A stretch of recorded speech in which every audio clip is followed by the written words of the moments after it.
Yeah, that's all you need, man. Shoot. Hey, when you've won that many World Series, though, with the St. Louis Cardinals, you're pretty much God there, so you're fine. So he's fine. Yeah, I like the Royals move up to third in the Central. Yeah. So I'll go Twins, White Sox, Royals. I think the Indians have a lot of aggression this year. Oh yeah. I think the Tigers are trash. I can't stand the Tigers. Although Miguel Cabrera, I will say this: where's Miguel Cabrera at?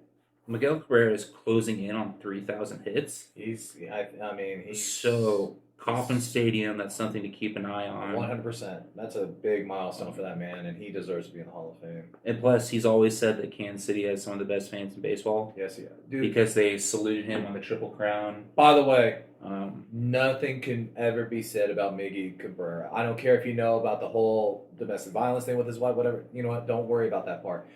He has always been a stand-up baseball player. Okay, period. So Cabrera is going to be pushing in on 3,000 hits around August or September. Oh, that's going to be a good time. So let's just take a sneak peek here at a potential Miguel Cabrera Kauffman Stadium appearance for 3,000. Oh, I'm pretty sure he could possibly get it here. So, especially as long as he stays healthy, that's the biggest thing. So, but of course, the AL has the big advantage of having the DH. So, he just has to come up and straddle himself to get into batting. So, yeah. And I thought for a long time he was a switch hitter, but I guess he was always the dominant right-handed hitter the whole time. I don't know. Yeah, he's one of the best pure right-handed swings ever. Okay, that's what I figured. But I some reason I always thought he was a switch hitter, and just I never seen him move over to the other side. But yeah, you do know that he's a poker player. Believe it or not. He's a guy that he'd probably sit in this very room that we have a poker table in. He'd probably sit with us and just chat it up and play cards. We can't match his bankroll by any standards, but he'd sit down and play cards with us, and it'd be cool. So, let's see here. Give us a Detroit Tigers appearance in late August. While he's looking that up, there's a story I have about Iglesias, Jose Iglesias, and who's the switch hitter that was a catcher for the Indians, and then he went to Boston, and then he ended up with the Tigers. Switch hitter, big guy, was a catcher, went to DH. Was it Valentin? I can't remember. Anyways, from Detroit to Boston. He went from Boston to Detroit. He was in Cleveland first. Then he went to Boston in a trade, and then he came over to Detroit. And I thought that was going to be a very dangerous lineup with him and Miggy in that time frame. And I believe, they had Pudge Rodriguez. Detroit. Yeah, but that wasn't it. No. It was way after Pudge. He never played. Plus he was never a switch hitter. But anyways, I thought that lineup was absolutely dangerous up and down when it came to batting, just because you had Miggy, which you always have to worry about. Then you have a switch hitter right behind him that you can't bat around the guy.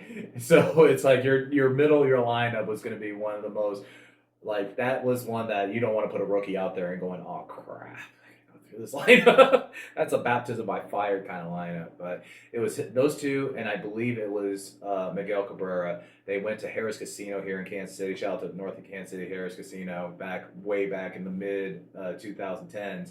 Where they came out and played poker, and I guess they were just super chill and cool. This was right after the Royals game, too. Yeah. And everyone just treated them with respected. No one said anything negative, which is the great thing about Kansas City is that everyone seems to be pretty respectful, even if you're not part of the hometown teams.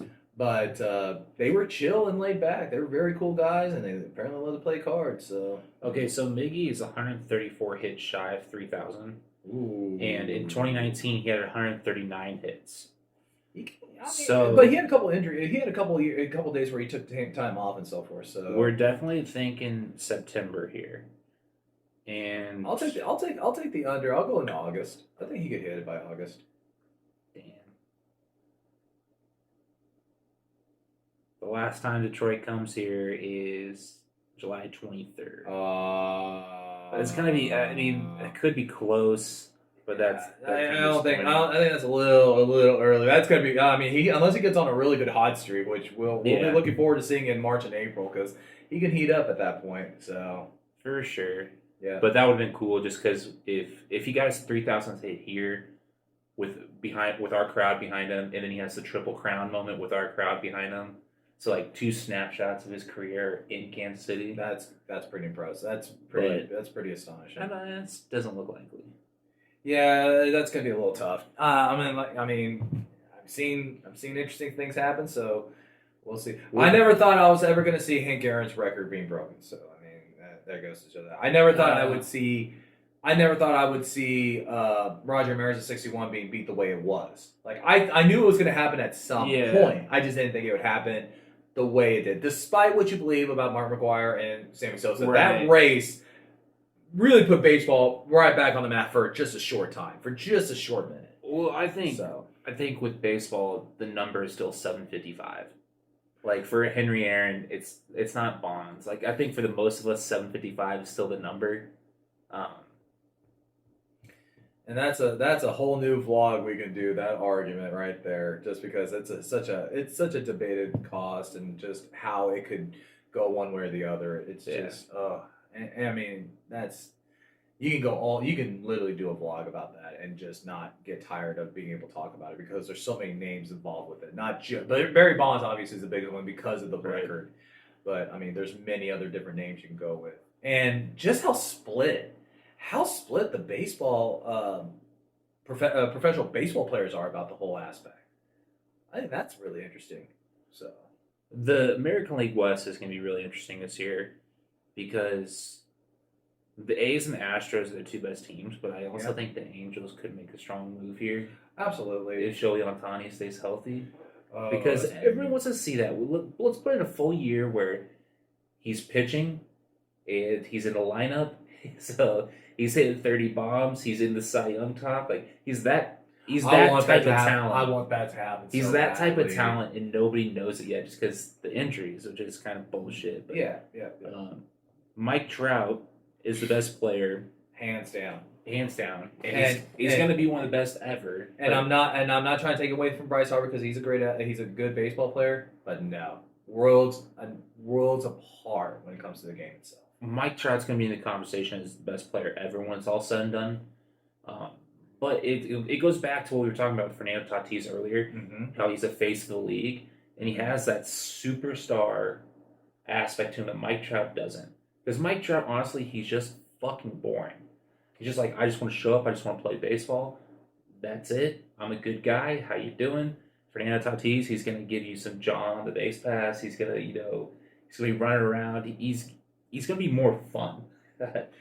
He's definitely going to bring in more crowds because either you're going to love him or you're going to hate him. You're going to want him to strike out or you're going to want him to hit a bomb so that he can start talking. Either way, you're going to want something to happen to him. There's something about Mike Trout. Everything he does is so controlled, and he has the best at bats I've ever seen. So he's going to go up there. He's going to have a 9-pitch at bat. He's going to draw a walk, and then maybe he goes 1 for 3 and he hits a double, but he's been on base three times or whatever.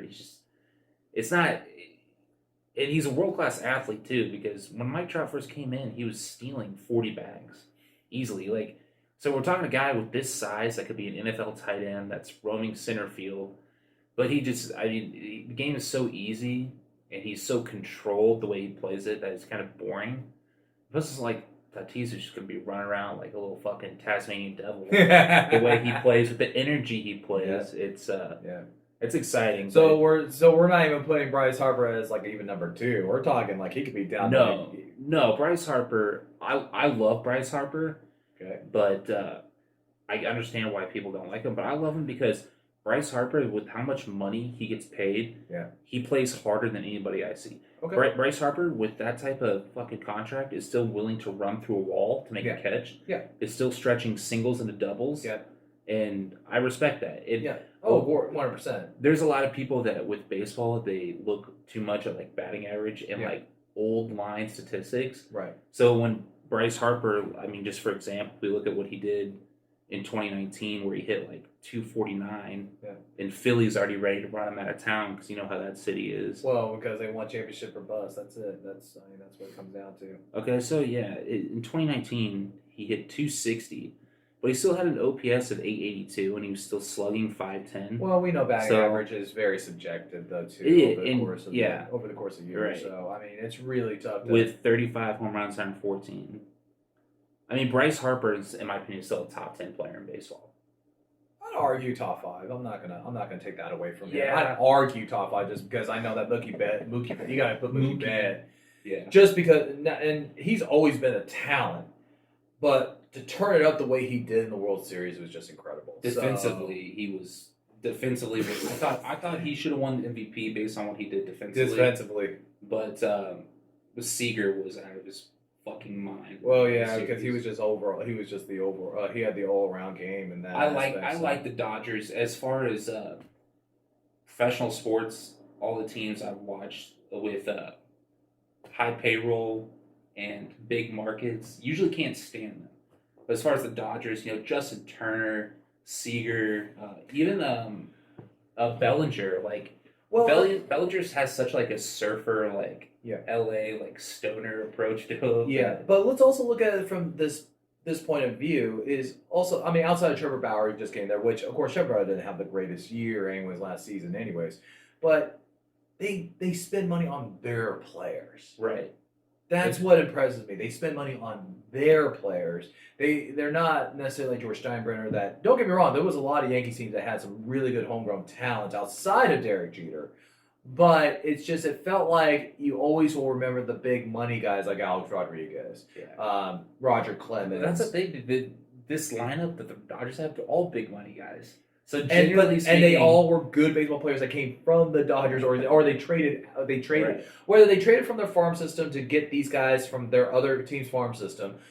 Outside of Mookie Betts, this team is completed by the Dodgers farm system in itself, in some capacity or form. So I can't hate that either. That's why I think it's really tough for purists like you and I to understand that. Yes, they spend a lot of money. They're over the luxury tax, but they spend it on their guys. Right.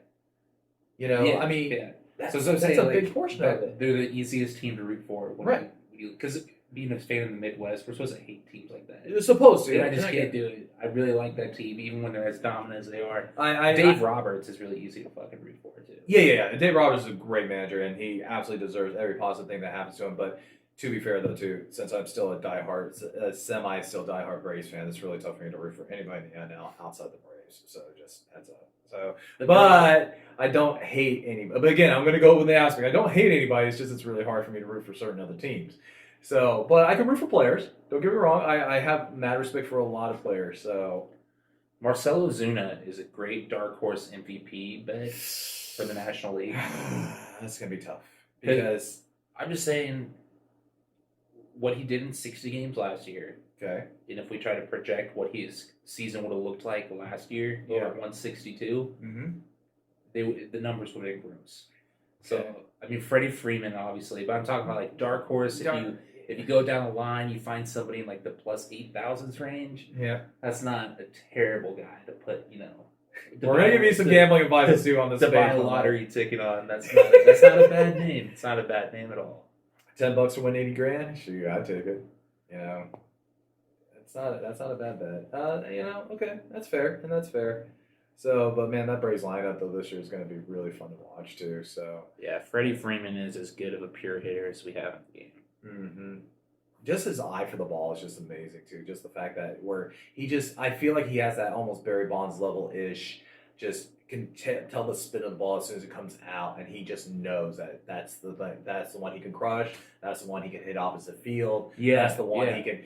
I mean, it's just so amazing where he almost pinpoints exacts the bat where it needs to be, and he's like, "I'll take the single. I'll take this. I don't care. I'm just gonna get the ball out." It's amazing. So his power to the opposite field it's pretty impressive. Yes. He also the way that he hold on a second. The way that he can take an inside pitch and kind of inside out swinging Jeter, and then drive it to the left center field gap. Yes. He's a very fucking strong dude, and to have that type of power, Yeah. It's Freddie Freeman for sure. Yes, he is a talent and all around. And I actually questioned why they gave him that 8-year, $135 million deal because I was just like I wasn't quite seeing it just yet. But then after a few years of him being around, I was like, wow, okay, I see it with this guy. This guy has the capabilities of just putting the ball in play. He's not going to have the huge home run numbers. He's going to have more of the RBI double numbers, Yeah. which is what you really want. His batting average is going to be pretty high. He's going to be in the sub. It's going to be close to threes all season long. So. Freddie Freeman to win the batting title, that's a great value bet. Oh, 100%. But Yeah. even hidden for MVP, you could probably get Freddie Freeman like 12-1. I mean, he's had third? I think he got as high as third place votes for it at one point. Like he got as high as third place. Yeah, he's for the NL MVP. But the difference is now the Braves are like in the position like to be a real championship contender. Well, that's why they've been spending money. Oh, he won the MVP last year. I apologize. See, like, we apologize. okay. We don't know everything. That's why we have to Alright. look stuff up. Last year's 60-game season, like Yeah. I didn't pay attention to who won the MVP, Cy Young, just because, in my opinion, it's Kind of it doesn't count. It doesn't count. It's like I think the lost year. championship counts. You played 60 games. We all played 60 games. You won the World Series. I get that.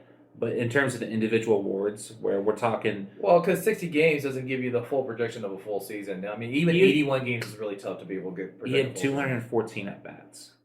So yeah, that's a little... Yeah, your numbers are going to be quite a bit different. But it does count because they're going to count it. So there's not going to be an asterisk. There's not going to be, But Freddie Freeman...